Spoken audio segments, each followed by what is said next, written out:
അങ്ങനെ നമ്മുടെ ബാലചന്ദ്രൻ സ്റ്റാൻലിയെ തിരഞ്ഞു പോവാണ്. അലീന അവളുടെ സ്വന്തം അച്ഛൻ്റെ കയ്യിൽ തന്നെ ഏൽപ്പിക്കാമെന്നാണ് നമ്മുടെ ബാലചന്ദ്രൻ തീരുമാനിക്കുന്നത്. എന്തായാലും ഗോവർദ്ധനായിട്ട് പോണ വഴിയിൽ നമ്മുടെ ഗോവർദ്ധനൻ ചോദിക്കുന്നുണ്ട്, അലീന പോയി കഴിഞ്ഞാൽ ചേച്ചി തിരിച്ചു വരുമല്ലോ അല്ലേ എന്ന് ചോദിക്കുന്നുണ്ട്.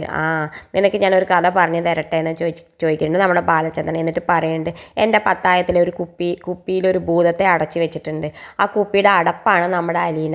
അത് പോയി കഴിഞ്ഞാൽ എന്ത് സംഭവിക്കുമെന്ന് ചോദിക്കുന്നുണ്ട്. ആ സമയത്ത് നമ്മുടെ ഗോവർദ്ധനൻ പറയുന്നുണ്ട്, ആ ഭൂതം പുറത്തേക്ക് വരും. ആ ഭൂതം പുറത്തേക്ക് വന്ന ആളാണ്, ഇനിയാണ് എല്ലാ പ്രശ്നങ്ങളും തുടങ്ങാൻ പോണത് എന്ന് പറയുന്നുണ്ട്. 23 കൊല്ലമായി ആ ഭൂതം കടന്ന് കഷ്ടപ്പെടുന്നുണ്ട്. എന്തായാലും ഇനി അത് പുറത്തേക്ക് വരുന്ന സമയത്ത് നേരെ കയറി പിടിക്കേണ്ടത് നമ്മുടെ വൈജയനാണ്. അവളിട്ട് കറക്കിയിട്ട് ആ ഭൂതം അവൾ ആകാശത്തേക്ക് എറിഞ്ഞിട്ട് താഴത്തേക്ക് വീണത് ഇങ്ങനെ നോക്കി നിൽക്കും.